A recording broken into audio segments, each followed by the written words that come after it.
नमस्कार, the ink news में आपका स्वागत है। अभी हम बीडी के अस्पताल झुंझुनू में हैं। विकास जी का अभी अनशन जारी है। अस्पताल से ही वो अनशन पर हैं अभी यहाँ से। जो कल घटना घटी थी, जो पुलिस ने जो जिस तरीके का बर्ताव किया था, उस पे सर आपकी क्या प्रतिक्रिया है और आगे की अब क्या रणनीति होगी?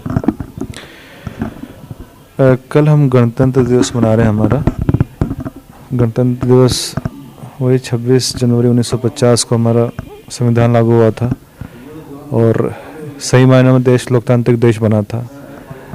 और कल जो हुआ उससे तो कहीं से लोकतांत्रिक नहीं नज़र आ रहा। सरकार तो पूरा दमन पे उतारू हो चुकी है, आमादा है। जो सवाल करता है उसको कुचल दो, वहीं पे दबा दो, रगड़ दो, उसको रोन दो। इस नीति पे चल रही है। कितना ही करते रहे, हम नहीं दबने वाले, न झुकेंगे न दबेंगे, न इनसे रुकेंगे। जितना ही दबाएंगे हम उतना ही ताकत से खड़े होंगे, उतनी बुलंद आवाज़ से इनसे सवाल करेंगे। जो इन्होंने गलत किया उसका जवाब मांगेंगे और जो जायज़ मांगी है, जो युवाओं की मांग है, राजस्थान के युवाओं की मांग है, विद्यार्थियों की मांग है, बेरोजगारों की मांग है, वो इनको माननी ही पड़ेगी। सरकार का कोई प्रतिनिधि आपसे मिलने भी आए? नहीं, कोई नहीं आया, कोई नहीं। स्थानीय प्रशासन से आपकी बातचीत हुई? प्रतिनिधि कैसे पूछ रहे हैं आप? सरकार आप जो जिन मांगों को लेकर के प्रदर्शन कर रहे हैं, क्या स्टेट के जयपुर से कोई अधिकारी लोग आपसे बातचीत करने आए हैं, या फिर झुंझुनू डिस्ट्रिक्ट के अधिकारियों की बात करें तो वो भी आपसे कुछ बात करने आए हैं? न कोई इनके नुमाइंदा है मिलने, न कोई प्रशासन का आदमी यहाँ पे आया, कोई नहीं। ये पुलिस के रहते हैं पहरे, इनकी ड्यूटी रहती है 24 घंटे। कल जो हुआ था गांव में, क्या सरकार ने जो उस समय हवाला दे रही हैं कि पुलिस प्रशासन हवाला दे रहा था कि कोरोना की जो गाइडलाइन है वो पालन नहीं की जा रही है, तो क्या इससे पहले आपको ये बताया गया था कि आप कोरोना की पालना नहीं कर रहे हैं? आप प्रदर्शन तो करिए, लेकिन आप जो पालना है कोरोना गाइडलाइन की वो करिए। मैंने गांव का चुनाव किया ही इसलिए था कि कोविड का जो प्रोटोकॉल है या कोविड गाइडलाइन है उसका पूरा पालन किया जा सके। इसका कारण ये था कि जयपुर में हमने धरना शहीद स्मारक पर दिया, तो वहाँ पर भी हमको ये हवाला देकर, और पुलिस ने क्या किया, ऊपर से इशारा था तो पूरी कुचलने की कोशिश करी।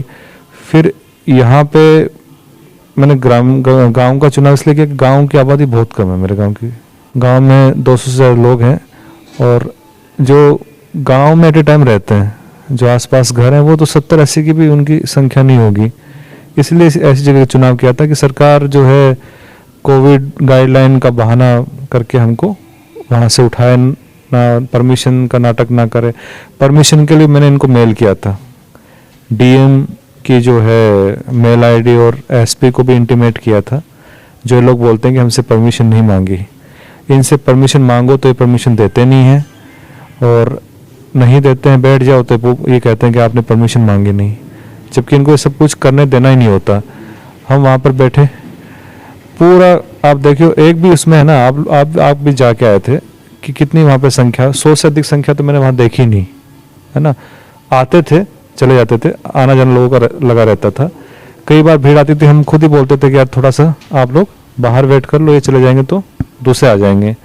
बाहर से फ़ोन आते थे, सर हम भी आ जाए, हम 20 के ग्रुप में आ रहे हैं, हम 100 के ग्रुप में आ रहे हैं, तो मैं उनको मना करता था, नहीं, है ना, आपका प्रतिनिधि है, 5-6 लोग आ जाएंगे, सब लोग मत आओ।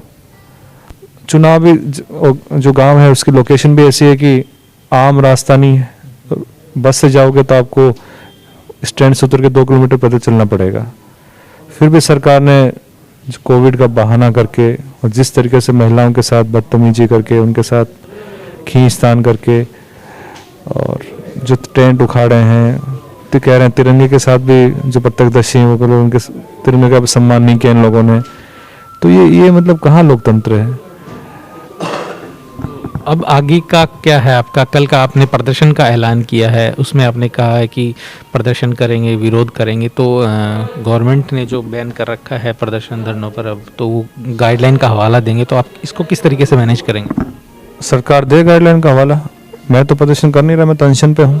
ये बच्चे आ रहे हैं, ये बोल रहे हैं हम करेंगे प्रदर्शन, मैं तो नहीं रोक सकता किसी को। अपनी भावना व्यक्त करेंगे, लोकतंत्र में करने का इनको हक है, लोकतंत्र में हक है। और कोविड प्रोटोकॉल का पालन करते हुए अपने गाँव में कर रहे हैं, ये शहर में नहीं कर रहे, अपने गाँव में कर रहे हैं, और अपनी जो भी है सीमित है प्रोटोकॉल है, जो गाइडलाइन उसके अनुसार कर रहे हैं। अपनी बात को राजस्थान के मुख्यमंत्री तक ये पहुंचाएंगे। इनका हक है, अधिकार है इनका। कल हमारा गणतंत्र दिवस से कल ही नहीं करेंगे तो फिर कब करेंगे? तो ये विकास जी थे हमारे साथ में, जो कि अनशन इनका जारी है अस्पताल से। सुमित जी हमारे साथ में हैं, अनशन कर रहे थे ये भी। कल जो हुआ, आप वहीं थे सर, कल क्या हुआ था? थोड़ा सा शॉर्ट में हम थोड़ा सा बताएंगे कल क्या हुआ था। सर 17 तारीख से आमरण अनशन जारी था। 21 तारीख को पुलिस प्रशासन ने ज़बरदस्ती विकास सर को यहाँ पर अस्पताल में भर्ती करवाया। फिर उसके बाद में हम दो, मैं सुमित शर्मा और संजुलता मीणा सवाई माधोपुर से आमरण अनशन में बैठ गए थे। इससे प्रशासन थोड़ा सा एकदम सख्ती में था। कल 24 जनवरी को 11 बजे हमारा मेडिकल हुआ और उस दौरान कीटोन पॉजिटिव बताए, तो मुझे वहीं से अंदेशा हो गया था कि पुलिस प्रशासन कार्रवाई कर सकता है। युवा जागृति कार्यक्रम चल रहा था, भजन प्रोग्राम चल रहे थे।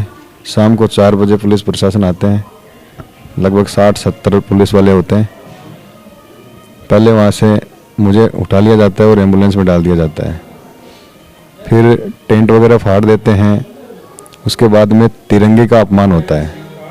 वो फोटो भी है मेरे पास, वीडियो भी है, जिसमें एक सिपाही तिरंगे को खींच रहा है और जो तिरंगा है वो उनके पैरों में है। तो पहले जयपुर में शौर्य का अपमान होता है, फिर तिरंगे का अपमान। मतलब मुझे तो लगता है राजस्थान में लोकतंत्र नाम की कोई चीज़ ही नहीं है। महिलाओं के साथ में दुर्व्यवहार होता है। पुलिस प्रशासन एक तरफ कोविड प्रोटोकॉल का हवाला देती है, कोविड चल रहा है। दूसरी तरफ राजस्थान पुलिस एसआई की फिजिकल डेट निकालना, एडमिट कार्ड निकाल दिए। 18,787 कैंडिडेट 12 तारीख से लेकर 18 तारीख तक, यानी 6 दिन में वो फिजिकल देंगे। वहाँ कोविड नहीं है। हम सुमित भाई और मैं दोनों अनशन पे बैठे हुए थे, बिल्कुल शांतिपूर्वक। कोई ज़्यादा भीड़ भाड़ भी नहीं थी, 40-50 ही लोग थे और युवा जागृति कार्यक्रम चल रहा था। और पुलिस प्रशासन और सारा जाब्ता उनका आया और काफ़ी संख्या में थे वो।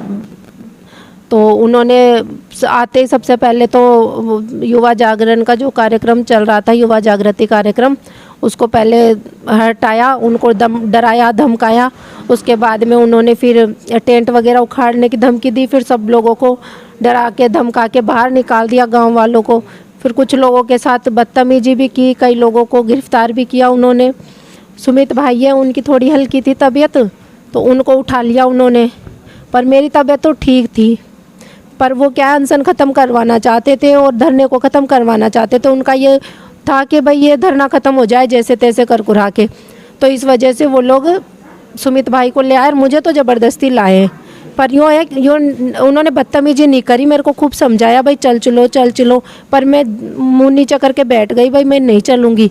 पर फिर वो ज़बरदस्ती ले आए मेरे को और फिर पीछे से उन्होंने और कई लोगों को गिरफ्तार करके ले गए। औरतों के साथ बदतमीजी की, उनको धक्के भी मारे। मतलब काफ़ी तिरंगे का भी अपमान इन लोगों ने किया और सब चीज़ें तोड़ फोड़ दी। पर अब है ना, अभी भी मतलब हमारा जो अनशन है ये जारी रहेगा। सरकार हमारे ऊपर कितने भी अत्याचार करे, लेकिन हम झुकने वाले नहीं हैं।